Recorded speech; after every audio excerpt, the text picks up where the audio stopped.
All right, guys, welcome back to A Few Points from Perfect, Kurt. We never know which season we're on. We never know which episode we are. But we're here. But we're here. So it's always the refer to title. Yeah. Yeah. Some people think we're super organized around here. As you just seen us getting ready for this podcast, that's not always the case, bud. No, I know. I've sort of gathered that. Yeah, but we get her done one way or That's another. the main thing. So this is, I don't even know, I think this is going to be one of the first episodes of season 5. Okay. Can you believe we've been doing podcasts this long? I know. Here's a real question. Have you ever listened to this podcast? Oh, yeah. Really? Yeah, genuinely. Okay, like we said, let's be honest with the YouTube thing. Like we said, we don't get much chance to watch each other's content. The reason being, we're either talking to each other by message so we know what you're up to or I'm up to anyway. You'll get clips on social media, Facebook. We know. Get the highlights. That's all we need. Because guess what? We know we're okay, and that's all that matters. So before we get too deep into this episode, we should officially introduce you, Kurt, a.k.a. Lord Muck. Mm-hmm. It's good to be here. It's good to be here. And so speaking of being here, I think you might be the guest that's traveled the farthest to make this happen. Yeah, I mean, I've obviously come across the Atlantic. Just for this podcast. It is basically that. All joking aside, we did say when I was out here last October, we need to do a podcast. Now, to be clear, whenever he was here in October, I was a nobody. He just wanted to see Logger Wade. He cared less about They're Perfect. He just wanted to see Logger Wade. No, I was just his gateway. I was his gateway to Logger Wade. I'm not going to have that. Listen, it was one of those. Do I need to pull the message up? Huh? I pull the message up. Hey, Mike, this is Kurt, Lord Muck. I'm trying to get a hold of Wade. Can you help me? I think that was the exact message. I think you've paraphrased that, actually. No, I mean, that was the intent of the message, though. But look, with Wade, so when I started doing YouTube way back, and I'm talking nearly 10 years ago now. Yeah, you've been doing it 5 years longer than I have. Mm-hmm. And I was just putting out content as you do when you start off, a little bit in the workshop and whatever. And this American guy that I'd seen, and that was the thing that really hit me at that point, because this American guy that I watched myself, crazy guy, right, was getting constantly reprimanded by YouTube for swearing, and so Wade being Wade. Yeah, but I used to love watching his video. He was probably the first content creators that I religiously watched. As soon as his video, I'd watch it. Next thing, someone's like, Logger Wade's mentioned you on his video. And I'm like, what? And I stormed down, watched the video, and he did. This crazy English guy, he's doing this, that, and the other. And it meant such a big deal to me. And it so just for retrospect, back then, I mean, Wade was probably, 30, 40,000 subscribers? And where were you sitting at? 400? So you was... Don't forget, and I was at 400, yeah. Not 4. And to me, I thought this YouTube thing, if I could get 100 subs, I'd be happy. And then when you get that 100, you're like... And for people that haven't done it, I don't want to make it sound like it's hard, because it's not if you put effort into it, but it's not as easy as what it may perceive to be by some. You can tell people till you're blue in the face about, look, the realities is it ain't that easy. And they'll go, yeah, all right. And, but it ain't that easy. No, there's a lot of truth to the statement. If it was easy, everybody'd do it. Yeah, yeah. So, and in your defense, I will give you this. Wade is a very difficult person to get a hold of. Do with Wade, he'll best way to get me is on Messenger. So you'll go, hey, Wade, how's things, bud? Watch the latest video. And then just tumbleweed. Anyway, 3 months later... He's the same way on text messages, yeah. 3 months later, yeah, bud, it was a really good video. It was like, okay, Wade, cheers. But, so Wade was shouting me out a lot, really. And so, as we said about, you can't always go on stats and figures, but they say that if an average British UK YouTuber can get... I think it's up to 34, 35%, is that precise, of a US audience, The rest will be made up by normally Australia, Canada, Yeah. then all the European countries, Ireland Yeah, as well. Australia, shout out to Australia, by the way, is my second largest audience. Is how bizarre, Yeah. you know. But that's what I'm saying. So, but my channel runs at around 54% US audience. Oh, because of Crazy Logger Wade. I think it's where it started. You know, it has Yeah, just kept, obviously you've made other contacts over yeah, here. but it's where it started. Yeah. No way. And also, I tell you who else? Cotton Top 3. Yeah. Tim used to help me out no end, you know, and I'd like to get Cotton Top on the podcast at some time. he's a decent guy. He's a really on, decent he's guy. on my list of Yeah, Tim's brilliant, absolutely brilliant. list on my people. He's got an interesting story too with his family logging and kind of splitting off on his own, and Yeah, that was Yeah. a surprise. Yeah. You know, and a little contention between him and Logger Wade. So I got to make sure Wade's out of town for that one. But yeah. we'll make her happen. It'll happen. So yeah. Anyway, as I said, you know, Wade, and then I became. And this isn't it weird? This whole, I mean, if you're a Gen X, this whole online friendship stuff is weird. If It's not normal for If us. you're millennials or Gen Z, then it's like, well, of course, Yeah. you know. So, I've got to say, probably 7 or 8 years down the line, 9 years down the line, last year, I actually got physically to meet Wade.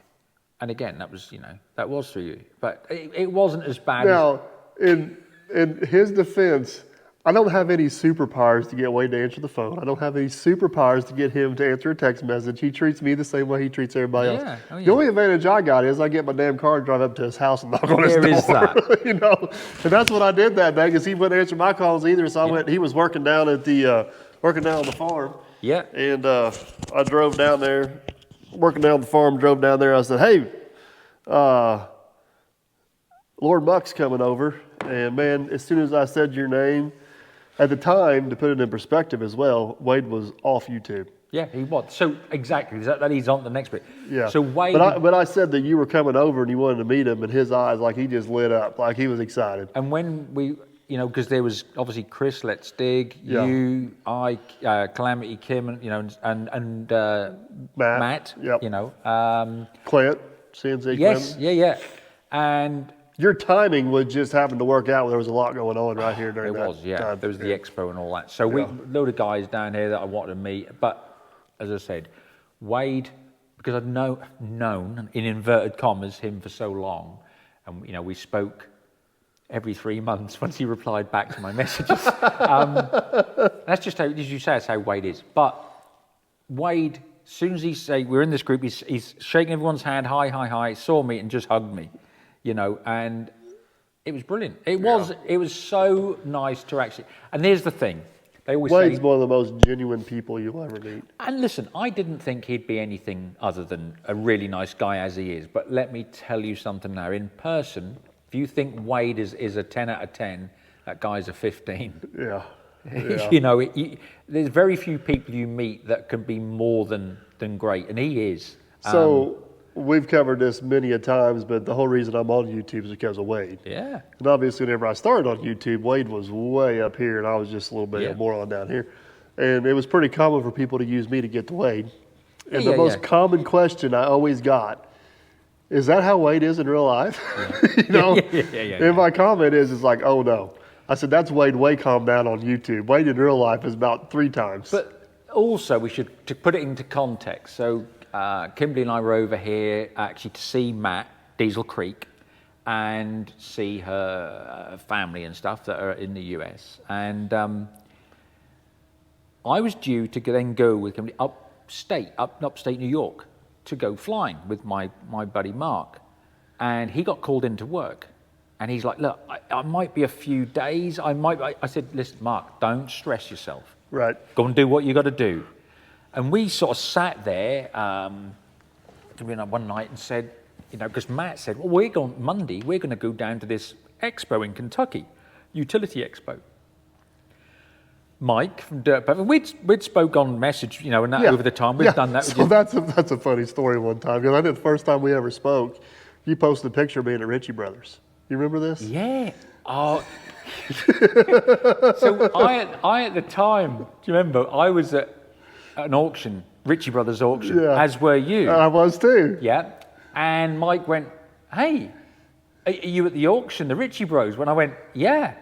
And he went, oh, whereabouts? Yeah.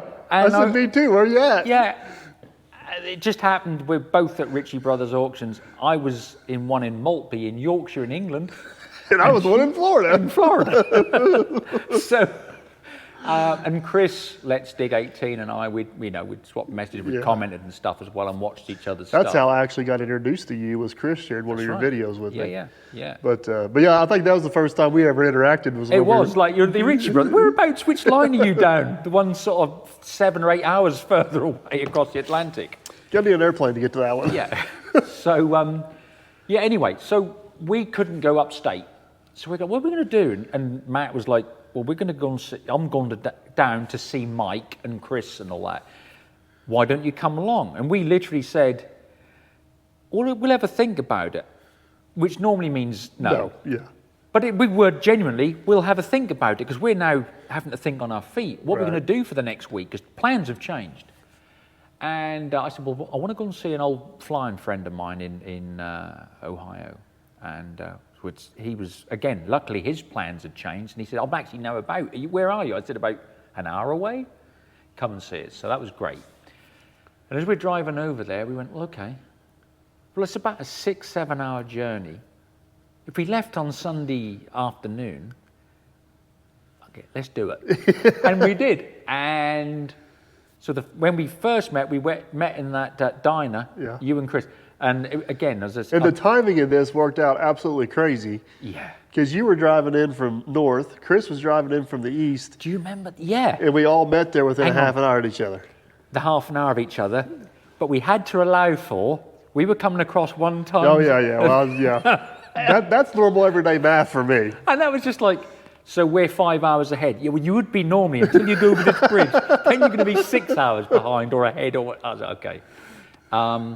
And then, as I said, you and I met, and it was just like we'd known each other years, which, kind of we had, but not to meet in person. And that was great. And we just, everybody gelled, which was really nice. And anyway, then the next day, I met Wade. So, everything just came together. And, who cares about the rest of us? So, you guys then said, are you all right here with Wade?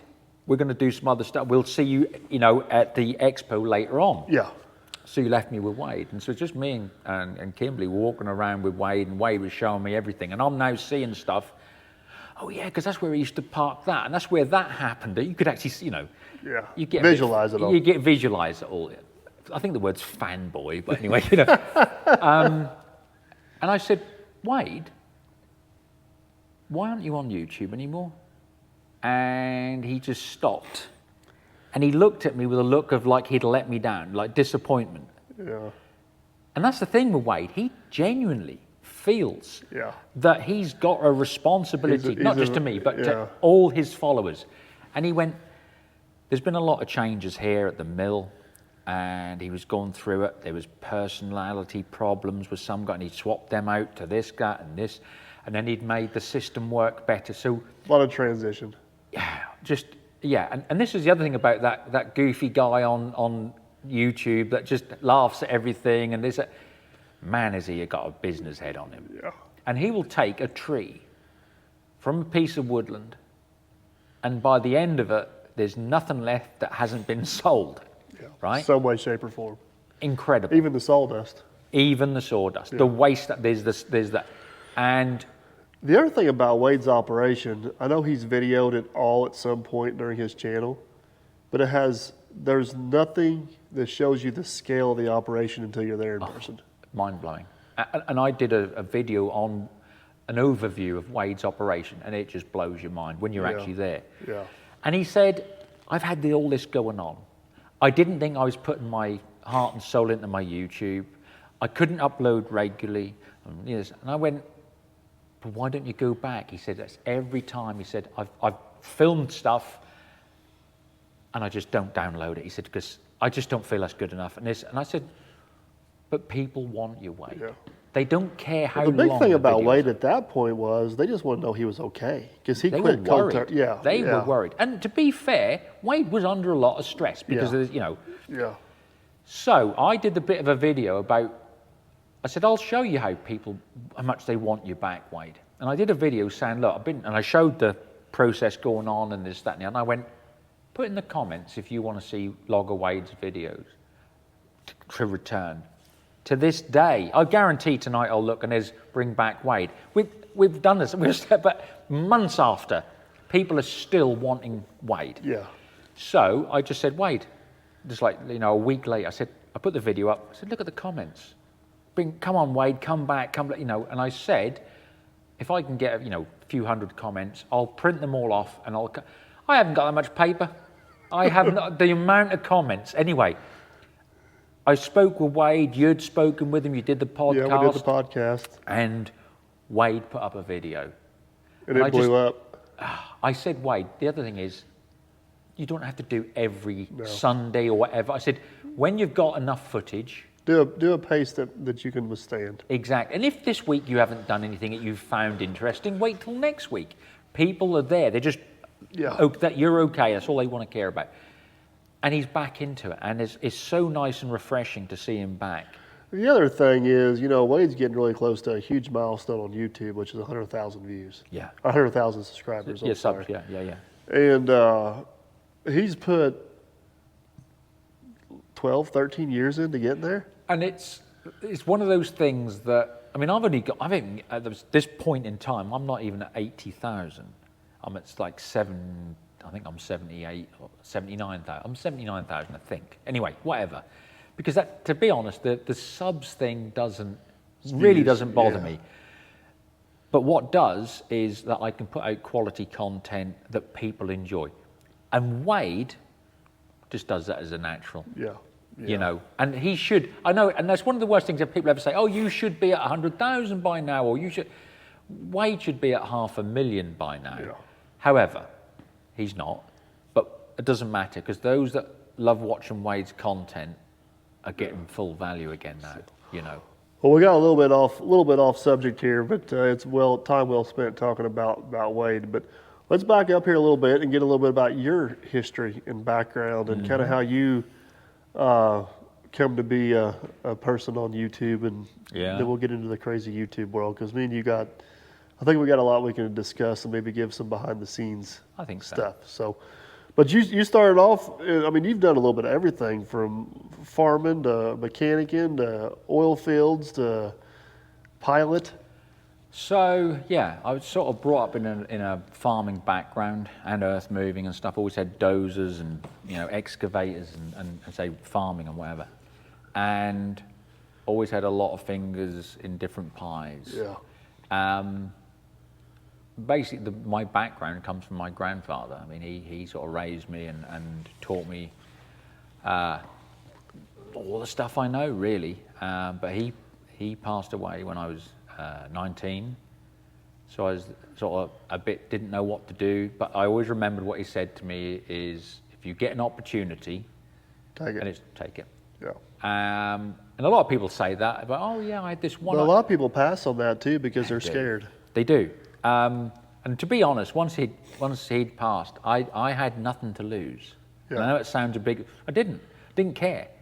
I really didn't care, because my whole world had gone. Right. You know, he was everything you knew as normal had now changed. He was everything. So he'd gone, and I had nothing to lose. So people like, well, why don't you come and work in West Africa? Oh, there's a civil war on currently, but listen, the money's good. And I'm like, yeah, fuck it, I'll do it. And I did. And then I'd come back, you know, after a few months or a year or so, whatever, and, you know, and somebody's like, do you want to come and drive our combine this harvest? Yeah, I'll do that. So opportunities are coming up. So and then become the, jack of all trades, master of none? No, there's a phrase people actually get wrong. It's jack of all trades, but I'd have to look it up. But it's not that. It's not actually that. It's not that. It's, as I said, we'd have to look it up to get it properly. In fact, I'm going to do that now. I'm going to have a go at it. This jack of all trades, because it's misused many times. All trades. This is the internet. Look. So Gunnar just walked in. You gonna come over here and show him your arm? I can't believe that happened. Right. A jack of all trades is a master of none, but oftentimes better than a master of one. Yeah, that's That's true. the actual fact. That's true. misused multiple times. So I just thought, you know, How was the game? how did you actually break that? Now, I was told today, Get over here so people can see in the camera. Gunnar's had this thing and blah, blah, blah, and the car jumped up, broke his arm. And I'm like, that must have been 1,000,001 shot of the little RC car. Anyway, we came in here tonight. That's not what. That's a car, isn't it? Is that the one that actually broke your... That's nearly a full-size pickup truck. I don't think it's the car's fault. I think it's the driver and stuntman's fault. Yeah, yeah. Driver Macy, stuntman Gunnar. Macy's fault. She's the one who pulled it. You're the... See what I deal with? I know. But that was a lot bigger than I thought it was going to be. It's But yeah, so yeah, I say master is literally that. You know, jack of all trades, really. yeah, I agree. Basically, your statement is you're better to be the master of none, but have skills in a lot of places. That's right, and that's what I've always been told. Is like, you know, if somebody's prepared, like if you turn around and said, "Listen, I'm going to show you how to use a lathe properly." If you're going to take the time to do that, the least thing I can do is give you my time for you to show me. Right. And you're going to pick stuff up. Right. And here's the best part. Somewhere along the line, I can pass it on to somebody else. And that's what we're missing in this day and age, I think, a lot of it, is people that are willing to pass information on. Yeah. Because if you want to know that something... goes back to your Google generational thing. It's 100%. Yeah. You know, we miss that. I think we're missing out on... Because you ask anybody these days, do you want me to show you how to use it? Well, I don't need to know how to use a lathe, but you might wonder. Well, they'll Google it then, or I'll watch it on YouTube. They'll find some fool on YouTube that has all the wrong answers, like me. Of course. I'm good at a lot of things. They remind me all the time. Machine is not one of them. Yeah. But you know, so again, opportunities, and I'll take them if they're good. I wouldn't just like, you know, if they're good opportunities and I'm interested in it, I've taken them. And it's taken me all over the world, right? You know, right. And like I said, the oil industry as well. So through all the things you've done over the years, what have you found to be your passion? Is it turning wrenches? Is it flying? Is it? You know, and I know it's just a cop out answer. I've enjoyed them all. Yeah, well, there's nothing wrong with that. I've enjoyed them all, and otherwise I wouldn't have done them. Right. And they've each given me another skill set. Right. So and another set of connections and a whole new network. And that's it. It's not just what the job is. You know, driving dozers, driving excavators, flying aircraft. That's great in itself. But the connections and the friends I've made through that's the values. That's why I don't, you know, hold any higher than the other. I know it's a cop-out. Yeah, well, I mean, and I'll say the same thing about YouTube. Don't get me wrong. The perks, demo equipment, the AdSense funds, the money we get paid from YouTube, all that stuff's nice. But the most valuable thing I've actually got from YouTube is the friends and the followers. Yeah. Yeah. You know, some of my best friends now, with the exception of Log Away because he's my neighbor, some of my best friends now are people I've met through YouTube, or people who I met through watching the channel. And I'm pretty confident I can go pretty much anywhere in the world and put a post up, hey, I need something, and somebody's going to be there to give me a hand, which is unbelievable. So before I flew out over here, obviously I'm going to be away this time when we're here doing this, and I'd bought some bits of equipment, and they were in an area in the north of England where one of my followers is. And we chat on a regular basis. Never met the guy. I've never physically met the guy, right? But he's a guy called Vincent. He's a great guy, chats regularly. And I went, Vincent, just throwing this out there, just bought this bits of kit and I want to get them cleared up and away out of the place. I'm away next week. And he went, what are they? When do you want them? And they're about, I don't know, an hour away from him. And he went out with a trailer, paid the guy, cleared them up for me. I just sent him the money. So when I go back, I've got to get the trailer and go to his. But they're out, declared they're done, because they had to be away by a certain time, and I'd have been over here. So that's a guy I've never met. I'm going to meet him for the first time physically when I go and pick the equipment up. That's incredible. Yeah. That somebody, and he was just, I said, I don't want to put you, he said, that's done, I'll go and get it Friday. Next thing I know, on the Friday morning, I think he'll get him sometime today. 8 o'clock, he's like, I'm on my way back with him. He's done it. That's incredible. Really is. Is this the size RC car you can't actually That's jump? the sort of thing I thought when you said, I thought, how does that break? It must have been 1,000,001 shot to break his arm. But I didn't realise it was a full-size truck. Better be in stunt daredevil. You're going to have to learn how to jump or teach your sister how to drive. One or the other. So, yeah. Yeah, it's, I got to get to Australia at some point. I get all kinds of people over there who want me to do a meet and greet and come visit. And that's part of so from where I sit out here, I'm pretty sure Australia is like the farthest part on the other side of the world. Oh, it's quite the trip for us. But I want to get over. It's going to be a huge, it's a trip that I want to make, and then these guys are the incentives to make it happen. But yeah, so somewhere through this crazy journey of all your endeavors, you're like, it's a great idea to pick a camera up and start videoing this. Yeah, if only. It's a big mistake. So back in the heady days of YouTube, when I would just watch videos, I must have signed up, and that was it. So this is mid 2000s, early 2000s, whatever. Yeah. I think I could be wrong, but I think Wade started on YouTube in like 2007. Be around then. Yeah. It's be around then. So I watch YouTube when I go on the PC. You didn't have it on your phones then. Yeah. And I was on I try to remember, I think an EC140 Volvo up in the sort of northeast of England, doing culverts across drainage ditches and putting in, pipe and then just building them up. Right. And a friend of mine called me on my iPhone 3GS, I think it was, or whatever it was at the time. What are you doing today? I said, well, doing some culverts. So are we this week? Okay. And he said, because of the type of soil, it would just wash away. So we were doing sandbags full of dry concrete mix, and they just get damp and wet and solidify. And shape. Yeah. So he said, how are you doing the head walls? I said, well, concrete sandbags. How do you start them at the bottom, though? I said, well, you whack them in, and then you just do a video. It's a lot easier to explain. So with my 3GS, I've done this video of and this is that and that. It's only about 1.5 minutes long.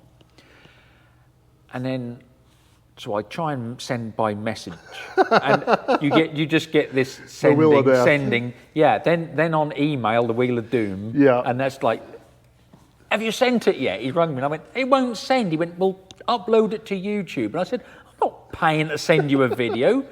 He says, you don't pay?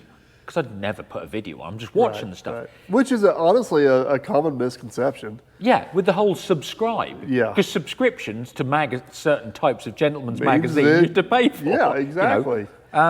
Which with YouTube is one of the exceptions. If you got an email address, you can subscribe or do whatever you want. So I said, really? He said, yeah. He said, you can just send it on there. Upload it and send it. Well, within 3 or 4 minutes, that's uploaded, and get a call. That's brilliant. Yeah, I can see how you've done it now. Okay. But no, that was easy enough. Carried on. And then about, a week, 2 weeks later, I get an email notification that Dave 78384 likes your video. Likes my what? And then I get, Steve from 287 has commented on your, and I'm like, I've been hacked. I can't believe this. No, what's going on? And I'm panicking. And I look, and they put comments below my, and I wish I hadn't done it, but I did. I deleted it. I didn't know about public unlisted. Oh, listed, so you just... And so I just put it up because everyone can see it. And then my mate said, where's that video gone? Because I wanted to show somebody. Oh, I deleted that. Oh, people are commenting on it. And he went, well, of course they will. put it back up. I said, I can't put it back. He said, well, do some more then. So I thought, and I can't remember, I think I went out and saw my mate, one of my mates was with a big baler, straw baler. I'll take a video of that, and I uploaded it, got some likes.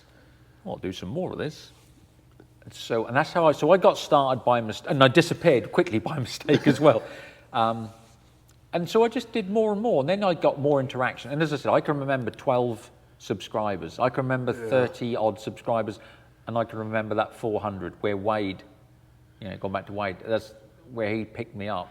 Yeah, it's still, I mean, I still see Wayne Cruz and Barry Hansen and some of these guys that were probably my first 500 subscribers commenting on videos that are still commenting today. Yeah. And I mean, that means a lot. And there were just two that come to the top of my mind right off the bat. But I know there's a good solid core group of about 50 that have been with me All the way. Yeah, and I'm sure there's more than that. They just don't comment. They don't. No, a lot of them don't. Yeah. But it's pretty cool after all these years seeing all those familiar names in the comments, and yeah, to your point, I got the same story. I remember getting the first 10 subscribers and the first 100, and you're like, hell, even today I'm still excited when I get a subscriber. You know what I mean? Because you do, you do appreciate every one of them. Yeah. But. Yeah, I grew and carried on growing. When I hit 1,000 was a big thing. Yeah, well, of course, for people that don't know, whenever you hit 1,000, that's a big milestone on YouTube as well because it's one of the steps to being eligible for monetization. Exactly, yeah. Which we could get into that a little bit later. People who do YouTube for money usually don't come out very well on the other end. But so somewhere along this journey, you had to realize that there's maybe more to this than just a few people watching your video and a few people liking your video, a few people commenting on your video, and you had to make a conscious decision to maybe take this a little more serious. So I was the first thing I think I was where I could thought, oh, I'm not talking about making, because I always used to say, I could think of nothing worse though than doing this as a career full time. Right. Nothing worse. That's what I used to say. Look at you now. Yeah, look at me now. Yeah, Just for the record, one of us at this table is not a full-time YouTuber. It's just yeah. Yeah, it's right, isn't it? So, leading on to where I had to make that decision, I think one of the first companies that approached me was Michelin Tires, and they said, "Look, we'd like you to do something. Would you be interested?" And yeah, I would be, and we'll pay your time and this, and that's where you start thinking, "Oh, okay." Fair enough. This may be more viable than I realized. Yeah, because there's another thing people don't realize.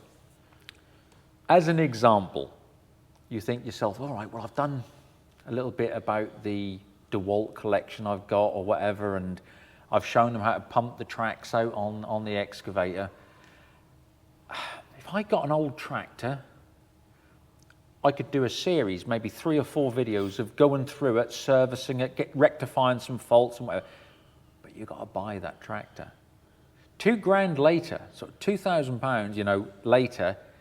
So you've invested. Now, over the years, it's horrendous how much money I put into you. And that's what people don't get. Yeah. The money you can put into YouTube. Now, unfortunately for me, a lot of the contracts we had for our work, we couldn't show.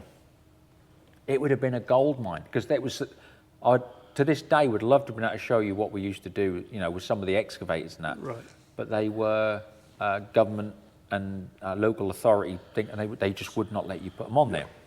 Plus, we had some attachments that gave us a massive advantage over our competitors, and we weren't going to show that. So yeah. Anyway, but I was shown. So I'd buy a project, and we'd do that. So let's just jump some years ahead. I bought several. So where in this journey did you feel like you actually made it on YouTube? Like you realized that I've put myself ahead of the crowd. Do you know what I mean? I'll tell you where it was. Talk about every cloud as a silver lining. COVID. Now, in the UK, I don't know how it was in the US, but we literally had the government made an announcement, as of tomorrow, you are no longer allowed to socialise, you've got to, basically they locked us down. Right. We had to stay indoors, you could only make essential journeys and whatever. Here in the States, there's places that were very similar to what you're talking about, but it wasn't a blanket lockdown. No, that's it was right. kind of That left was up. with the UK. It was kind of left up to local authorities, so it was. No, they literally just locked us in. And so what happened then, I was at by this point, I was about 9,000 subscribers. And, I maybe admit to it now.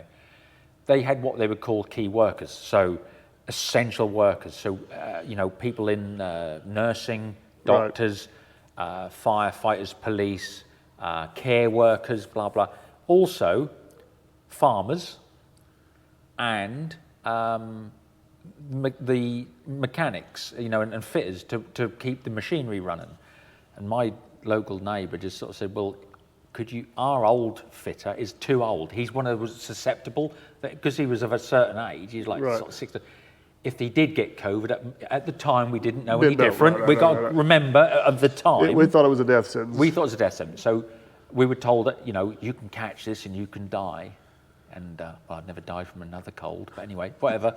But a lot of people did, though, as we know, and there was people that couldn't get the help they needed. So he just said, I ain't coming in to I think one of the biggest issues was, to be fair with everybody, we had no idea how to treat it.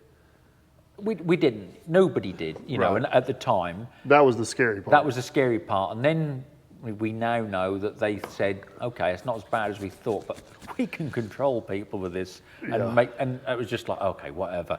We didn't know this. So at the time. Hindsight's 20/20. Yeah. Hindsight is brilliant, yeah. We can sit in there, we can all be experts because we know, but at the time, we didn't know what was going to happen, especially with the misinformation and, But they did say, as I said, essential workers. So they said, if we get a breakdown, will you be about as our... I said, yeah, of course I will, because, No, let me think. That means I can get about. That means I can travel. That means I can go to my other mate's farm, which is about 10 miles away, where he's got a whole raft of old shite in the hedgerow. I could drag some of that out and try and get it running. That would be interesting. Do a will it start? So I did. And I wasn't affecting anybody. I just slipped out under the cover of darkness, got everything I wanted, and I started to film it. And because I didn't need to look for an audience, they were all locked up indoors, They were already held captive. They were just taking up anything, 24/7 YouTube. And I went from 9 to 30-odd thousand, quick as that. Really? Yeah. See, that's one thing that's crazy about my channel. I've never had explosive growth. Oh, blew just 3 It's always times. been just a steady line. Well, I normally always have been, but that was just like straight up. So I did them, and they did really well. And that's when I thought, actually, people are noticing what I'm doing on YouTube. And then after that, things eased up a little bit. You get about, but manufacturers started to get hold of me and say, there are bigger YouTubers than you out there, but the feedback from what we're hearing out in the field, people are watching you. Yeah. And they said, so can we do some more stuff with it? And so I started doing stuff with tractor and excavator manufacturers. And then we started getting the feedback that, this guy here, he watched your video, rang us up for a demonstrator. 2 weeks later, he's now ordered 2 of them. And they're what I call confirmed kills. That the catalyst, the reason he's got that machine started with my video. And when other manufacturers then realised that, because I'm quite blunt, I'm quite say it as it is, and I won't even entertain filming. I think you're a little bit more blunt than I am on camera. Yeah. But I think we got very similar styles of. We have, yeah. We see straight through the bullshit. Yeah, 100%. And I may sugarcoat it or beat around the bush a little more than you do, but the messaging is very similar for both of us. We both say the same thing. We're not telling you to go and buy this, but guess what? We've both operated this. It's a very good machine. Yeah. Now, if you're in the market currently or in the future, for Least consider it. at least consider Yeah. it. We're not going to sell it to you and tell you to buy it. It's a viable option if you're Jump open on the to it. seat, and then the next time when you say, actually, I didn't like it, you can tell us from a genuine standpoint why. Right. Or, do you know what? I've actually ordered a couple. Yeah. That's the difference. Yeah. You know, Our job's to inform you, good, bad, and indifferent, yeah. about what we see about a machine. It's not our job to sell you a machine. It's our job to make you aware of the machine and maybe bring some light to some features or some quirks the machine has. Yeah. That you're only going to notice it by putting the hours on them. We do. But that's the messaging is very, very similar, I guess, is where Yeah. I was going with that. But as to then where I can remember the actual time and day. So it was a Monday. And at this time, as I said, I was doing contract work for a highways department with a piece of equipment. The company we'd worked for, their contract ended, and another company came out of nowhere and undercut everybody and got the contract. Now that Really? never ends well. And they were like, nothing's going to change, everything's the same, it's the same people really, and we just changed our name badges, that's all we've done.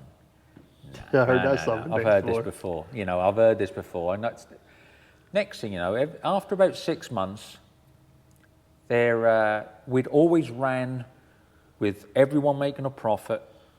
Always, we were on time, on target, every single time for 6 years.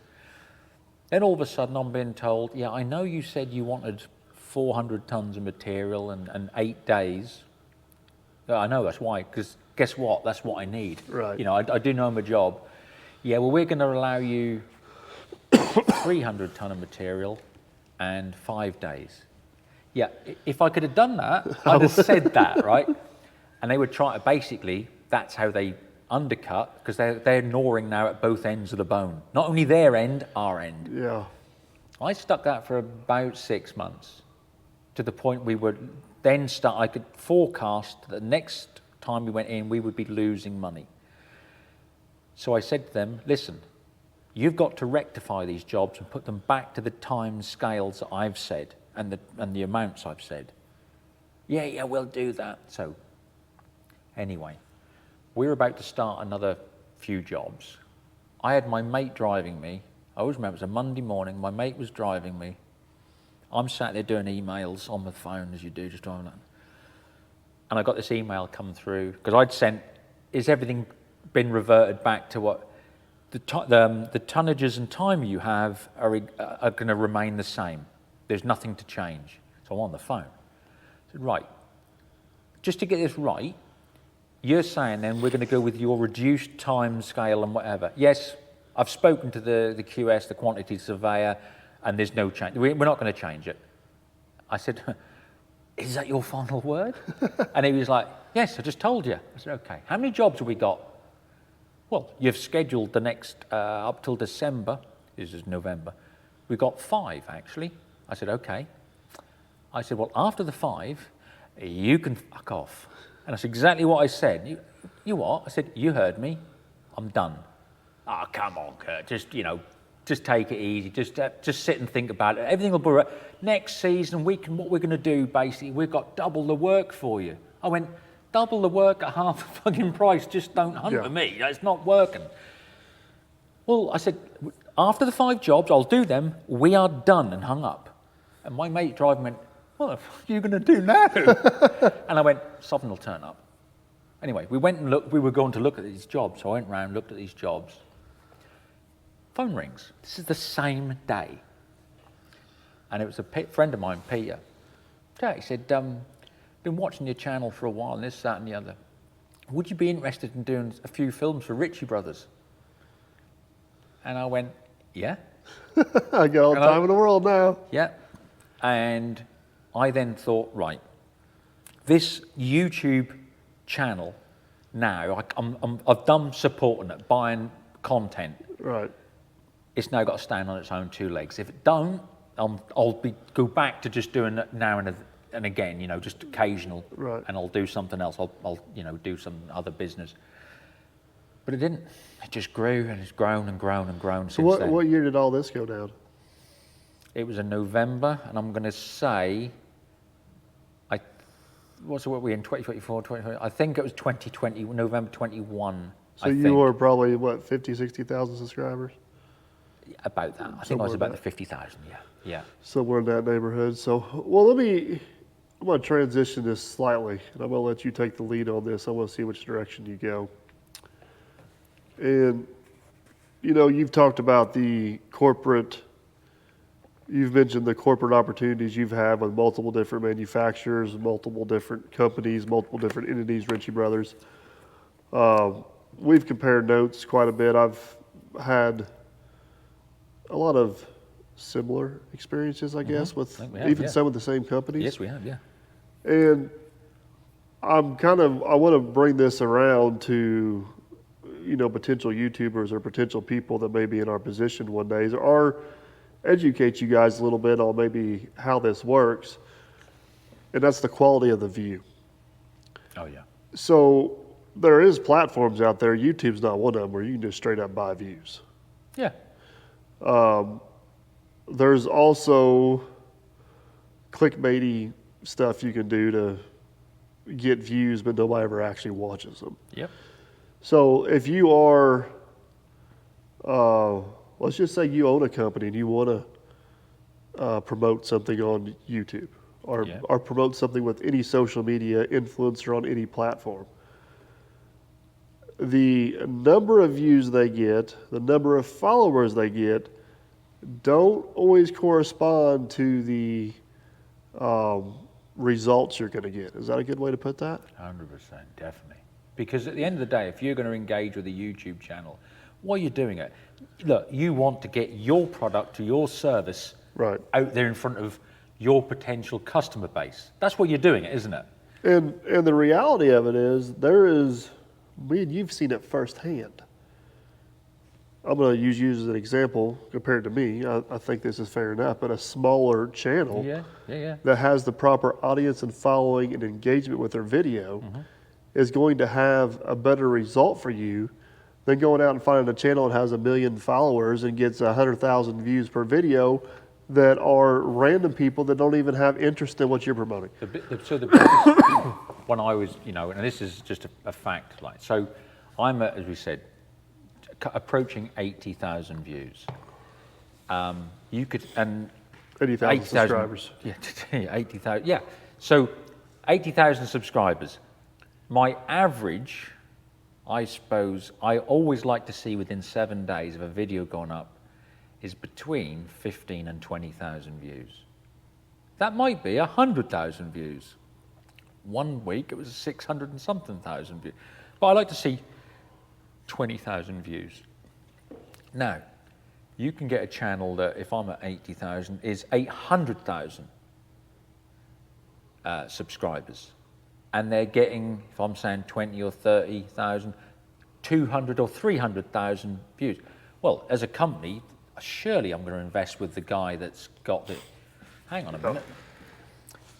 If that guy, the majority, 80% of his audience are children or bored housewives or whatever, and you're selling, let's just say, excavators or wrenches, whatever, you know, workshop equipment or whatever, and you want to engage with your audience, it's wasted money. Now, if the guy with 80,000 subscribers and getting in a week, 7 days since the video was published, let's say 10, 15, 20,000 views. But out of that 10,000 views, 80% are your target audience. That's massive. Yeah. And which goes back to the comment, quality of the view. Quality of the view is key. Yeah. But how do you find that? Well, I'm going to go a little bit step farther. But here's a huge advantage an advertiser has if they're willing to do their homework, is you can put a billboard up on the side of the road, you can put a commercial up on TV, it's blanket coverage, everybody sees it. If you take the time to do your homework and find an influencer that's in your category or in your industry, which you have the ability to do, and then make contact and work, you can somewhat pinpoint your marketing to your customers. Exactly. So you can have the scattergun approach where, you know, basically you're firing off, let's just say 50 pellets, and only 2 of those pellets hit your target audience, the rest were just wasted lead. Or you could have 4 rounds of ammunition, each one of them a confirmed kill to your target. That's where you go. You know, it's no good keep ramming that down and keep firing off, hoping that somewhere it's going to stick. You're better to know. And again, that is, you're dead right. You're dead right. Yeah. I guess, you know, where I'm kind of going with this. One, if you're a potential advertiser, which honestly, don't think your company is too small to advertise. I mean, I took a small company, Speedbinders, which was a one-man show working out of his garage. And Are the ones you got on the trailer? With the And he in 6 months after being on the channel, he sold the company for a very pretty penny to I saw them today for the first time, because what we got back at home is just the ratchet part. We call them the dinosaur boomers. They are exactly what they are. And I watched you just go, like I'm watching this tighten up. They're brilliant. Yeah, but so if you're a potential advertiser, whether you're a large corporation or a small startup, the opportunities, if you can get aligned with the right person, are huge. And the flip side of that is, even if you're a small YouTuber, don't think you're too small to make a difference. No, as I said, you compare, as I said, me with my 80,000 on subs compared to someone with 200,000 or whatever. You know, I'm known and I've worked hard at it. I've got a heavyweight audience that are people that are farmers, contractors, plant and fleet and excavator operators. You know, you see them in the comments. We run 6 of these and whatever, and we've looked at that machine you said on your last video, or we've bought this machine, we're loving it. And this, you know, that is heavyweight. Right. You know. Now, I do want to, and I guess I'm using this as a mentor session for potential up-and-coming influencers. Which nobody does, and I think there should be more of it. But this is one thing I do want to caution people of. Is I just had one of the major manufacturers I work with come down and visit me here in Derby, and we went out to dinner, we were talking, we were having lunch, whatever. And just in general conversation, and I just kind of asked them what their social media platform, like what's their runway look like? What's the relationship look like in 2 years, 3 years, 4 years? Just trying to lay the groundwork ahead. And the guy was very honest with me. He said, Mike, I'll be honest with you. He goes, we go to these trade shows now. He said, everybody comes up as an influencer and they want a sponsorship deal. They want a demo equipment. They want this, they want that. And we see value in you. We're sticking with you. And that it is what it is. And I appreciate that. So here's my point of this. You can't start at the top. No. If you're going to get a big corporate brand deal, reaching out to them is probably not going to happen. They're going to reach out to you. Yeah. I have never, ever reached out to a single manufacturer. Have you? Manufacturers, no. They've reached out. Every one of them's reached out to me. Or I've met them at a trade show. Right. You know. Right. No. So here's where I'm going with this. My very first sponsorship deal I got was Speedbinders. It was with a guy building a binder in his garage at his house. But what that allowed me to do is show how I can demonstrate a product. Yeah. Now you got that on your resume. Yep. I don't remember for sure what my second sponsorship deal was. I think I may have went straight from Speedbinder to Hyundai somehow. Yeah. But I do know for a fact that Hyundai seen that Speedbinder video, which showed them how I could present, which turned them into trusting me presenting their equipment. Because even if you watch a Speedbinder video, it's not all, this thing's awesome, you got to buy them. It's like, nope, here it is, here's how it works, here's what we like, here's what we don't.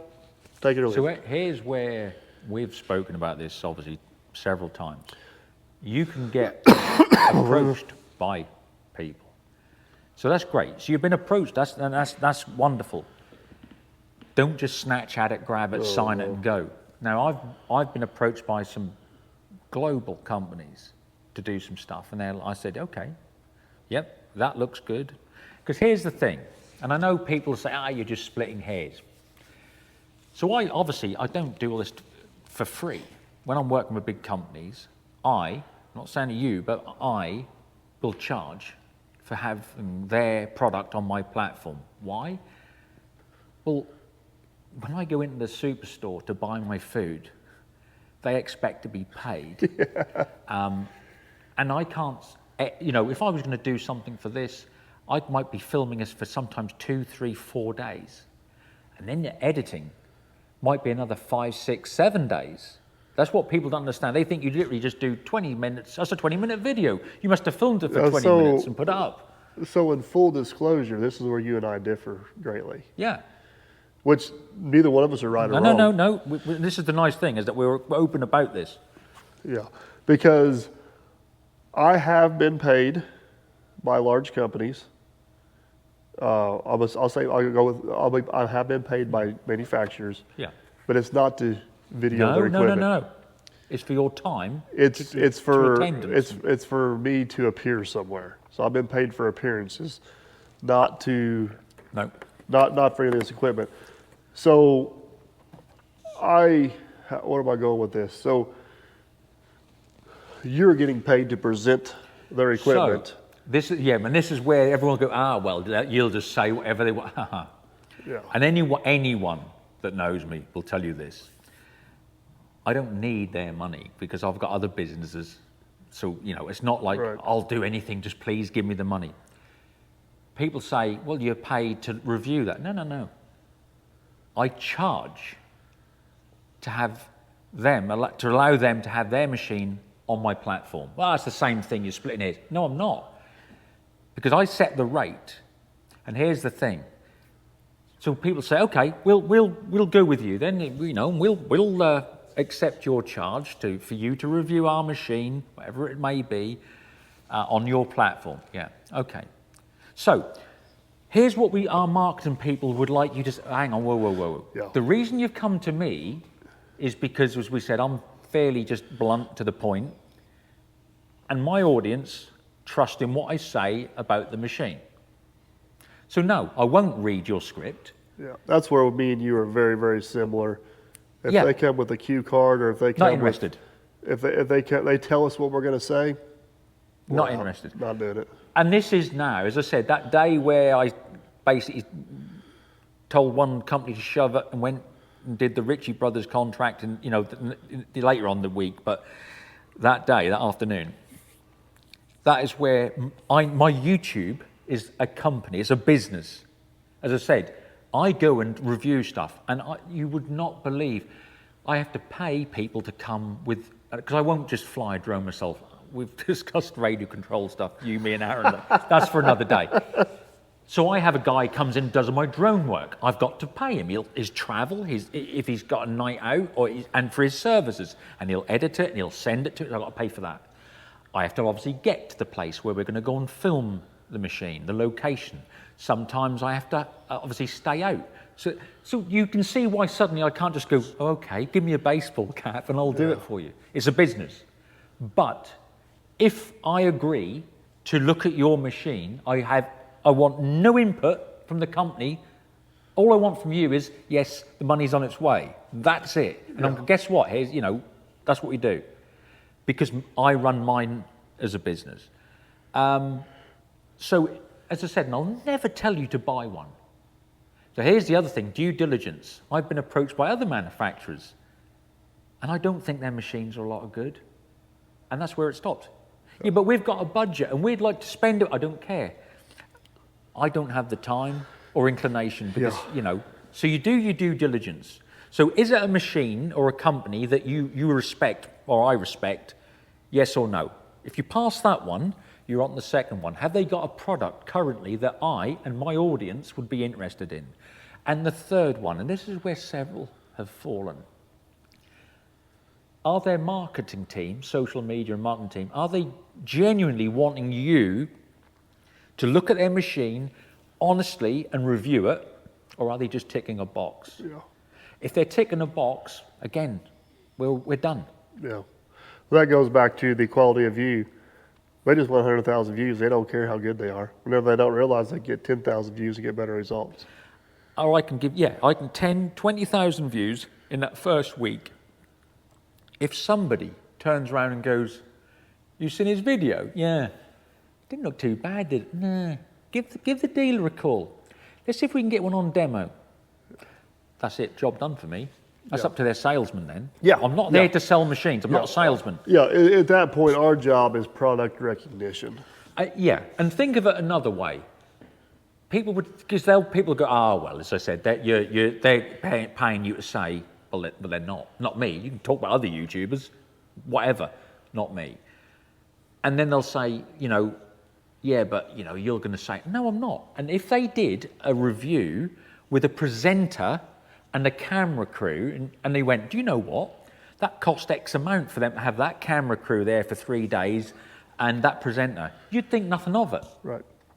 The other thing is, back to the marketing department, if you want a sales video, go hire an actor to do you a sales video. Yeah, I'm not into doing sales. If you want an honest review and presentation of your machine from a guy that knows what he's talking about, knows how to use it, then that's what you're going to get.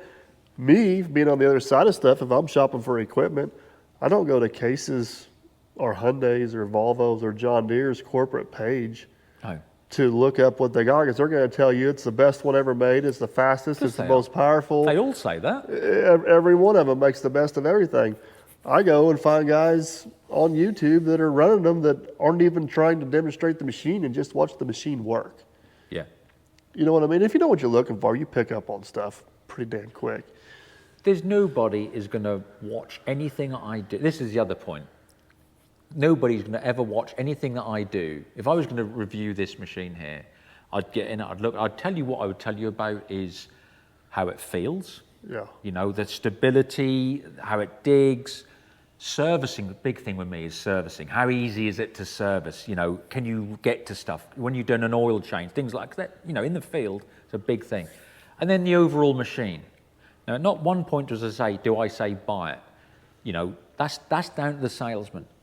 But an honest review, the type of people that are in the market, they know half of this anyway. Yeah. All they're looking for is They can all read the an sales opinion. brochure. Yeah, they can read the sales brochure. Yeah, we don't need to read it to them. No, that's just it. And you will never hear me go, "And it's got 220 litres per minute of oil flow." Or what. Yeah. If you want that, if you're that intent on knowing that, you'll look it up anyway. Yeah. But all they're wanting is, we're almost decided we're going to get a demo or we're going to buy one.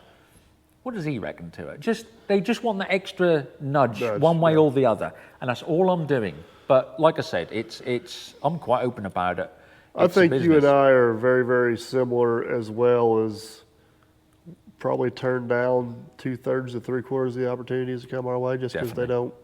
Honestly, Well, first off, kind of to what you said, if it's not something I'm going to use I'm not going to go out and make a video over a salad slicer or something stupid. If it's not something we use on a daily basis, you're out. Yeah. 2, if it's straight up China junk, I'm just going to say it, you're out. You're right, yeah. You know what I mean? It's got to be something that's easy and convenient. The one huge difference between you and I is we are running a full-blown excavating business day in and day out. And I got the advantage of a lot of times you're traveling to these machines. These machines, I'm fortunate enough, are traveling to me. That's right, yeah. And the people that come along with them. So I'm also said at the point where, see, Mike's happy to, I wouldn't say expand your business, but you're always looking for new work, new opportunities, because that's what your business is. Yeah. I've been there, and I'm at the point now that I want to spend more time in my workshop and whatever. I still have customers that I go out for. We do groundworks, we'll do landscaping. There'll be farmers that we know, and I'll jump on a machine for them occasionally and whatever. I enjoy now picking and choosing, okay? And as I said... And in full disclosure, that's one thing YouTube's made available to me, is I don't have to chase every last job. No. I can kind of say no to a few jobs and gravitate towards some of the jobs that I know are going to make better videos. Yes. But I still have very good customers I had way before YouTube. And if that customer wants me to do something that is not fun and exciting, I'm saying yes, because I'm that exactly the same. customer comes first. Yeah. Yeah. And field time. Some of these guys get tired of watching field time jobs, but I've got farmers I've worked for 10 or 15 years. And they want that done. Right. It's a service they want. Well, you're not going to go, I can't do it because we've done some field tile videos and I need to do something different. No, I'll go and do them. Septics are horrible videos. I don't like doing septics myself. But I still got customers I work for that ask me to do septics, and I'm not going to say no to them. You know what I mean? I don't take on new customers and new septics, but I still have existing accounts that I want to service. The biggest thing as well with my channel, where it's different again from your average YouTuber, I suppose, is because most YouTubers, they do something, whether it's cars, Right. tractors, trucks, excavators, pottery, radio control stuff, whatever. My life, if I turned the cameras off today, I'm still going to be doing a bit of landscaping. I'm still going to be flying. Yeah. I'm still going to be dragging something out of a hedgerow that's been there 20 years because I'd like to do that up, turn it around and sell it on, right? That's my life. That is my life. Yeah. And that's what people can't, they go, what is it you actually do? And I'm like, And that's one thing I do with sponsors. I'll call them out. Speedbinders sold. The new company got a hold of me, wanted me to continue to promote Speedbinders. They wanted to guarantee me them, I think it was 6 trucking videos a month. I'm like, listen, guys, I don't wake up in the morning and say, I need a Speedbinder video today. I need to go truck something. No, my ass wakes up in the morning and does what needs to be what about if done you're on that a day. month-long job? So at the beginning of the month you truck there, and at the end of the month, you could do 2 videos. And I tried to explain to them, like, listen, you may get 12 videos a month, and you may go a month without a video. Yeah. No, we need 6 a month. Well, keep your damn binders. Yep.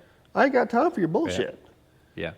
You know what I mean? I get offers like that where we can give you X amount as long as you do X amount of videos per month. Yeah. I can't guarantee you that. Well, we're getting a little bit long here, and we want to wrap this up, but I want to kind of bring this full circle. So, for people who may be watching this that are influencers, or people who are watching this that may be a potential individual that wants to advertise on YouTube, what would your advice be for both sides? So if you're wanting to get sponsorship, don't just grab and sign for anything. Go with something that you're passionate about. That Right. if a tool company approaches, if a woodworking tool approaches you and you're a mechanic, it's not going to be a good fit. It's so comical to me because I know you get these emails as well for all this random China stuff. Yeah. And then you go on YouTube and you see these guys doing the spiel, and you know exactly what they bid on. You know what I mean? And it just because you get offered them as well. But like I said, if you imagine a mechanic and he's working on a 57 Chevrolet and he's doing lovely, and suddenly he turns around and goes, "Hey guys, for woodworking clamps, the best ones," and you're like, "What?" No, the best one is, and you know who I'm talking about, is the deodorant, the all-natural deodorant. Oh my gosh, I never laughed so hard in my life.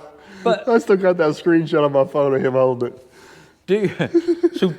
If you're looking for a sponsor, you'd like to work with a sponsor, work with one that is relevant to you and most of all your audience. Yeah.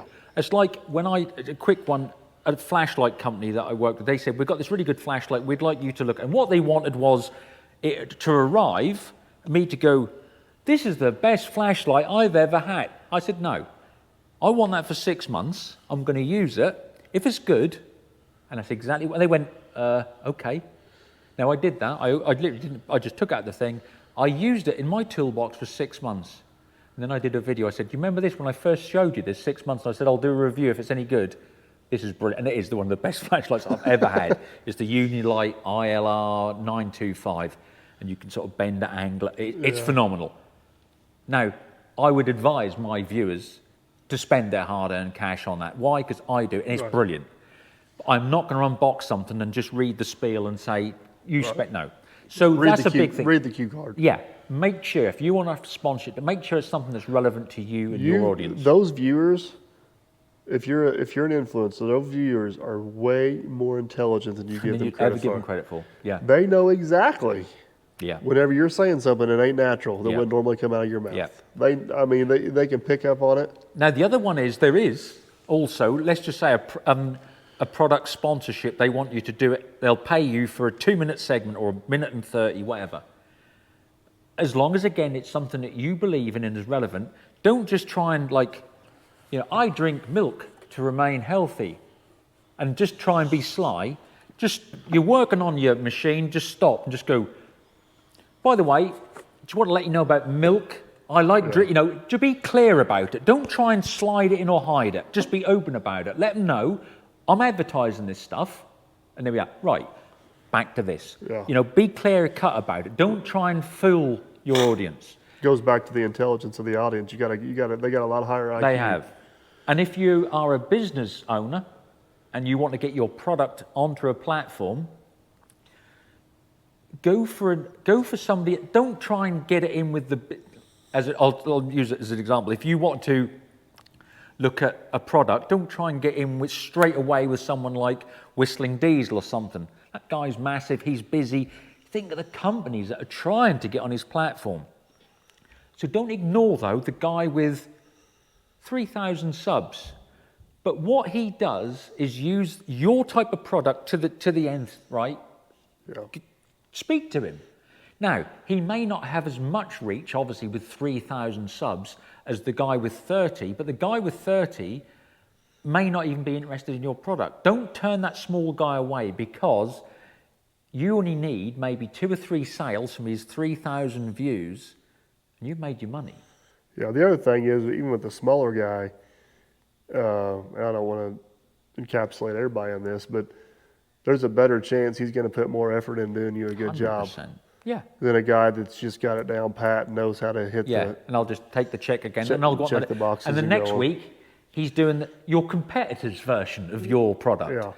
Yeah. So I think I agree with you 100% from an influencer's standpoint.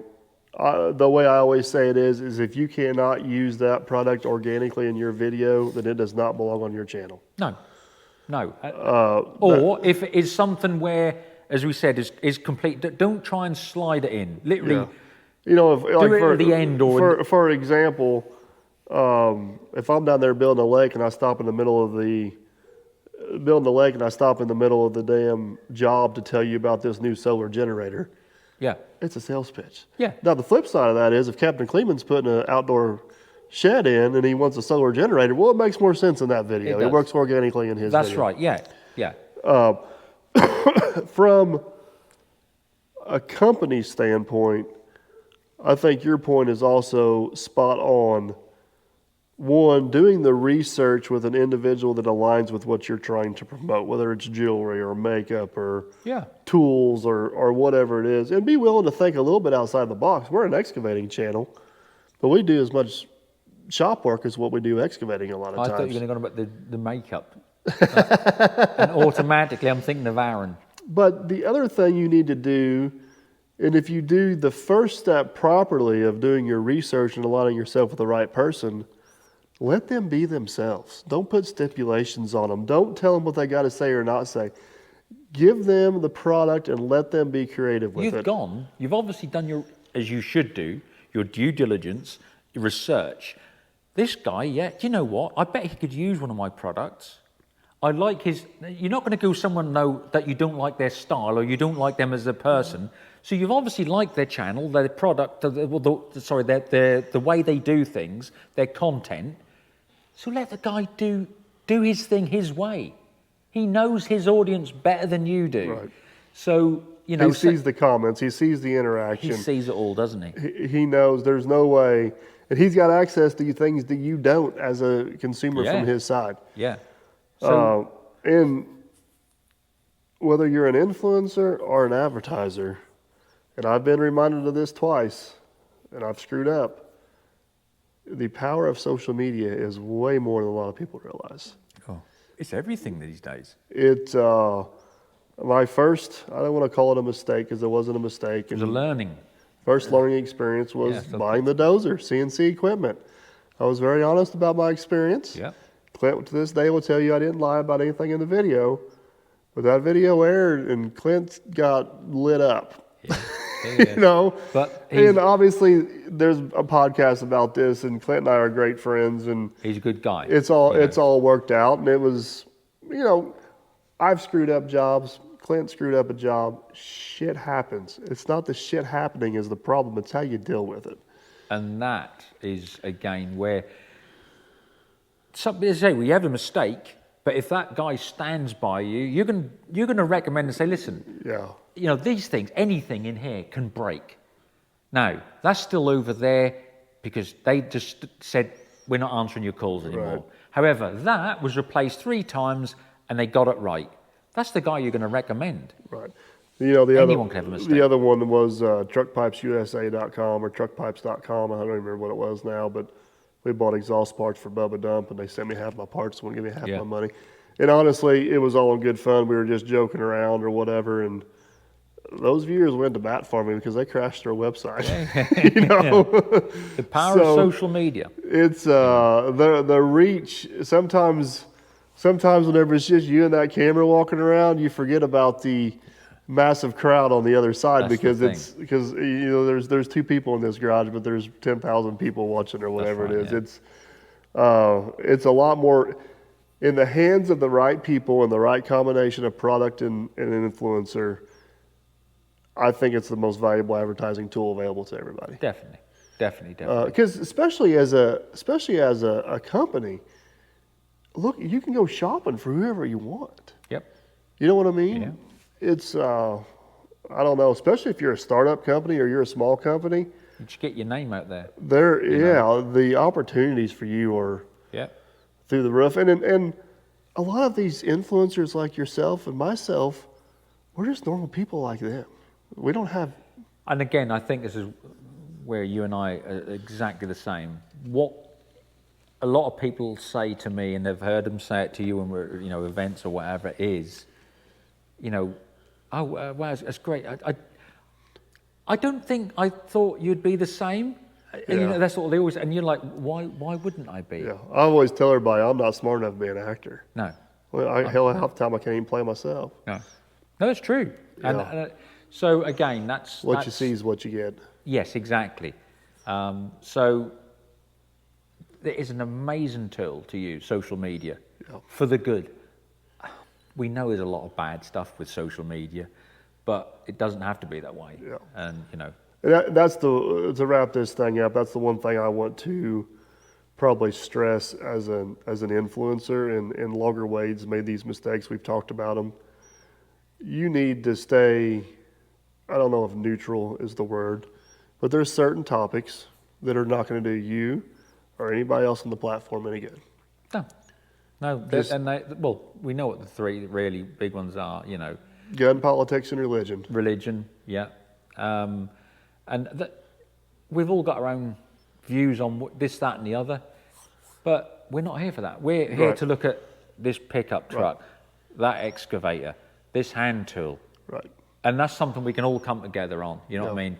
And at home, when we're behind closed doors, let's discuss. And if you're wanting to be an influencer, every video you post is a resume. Yeah, it is.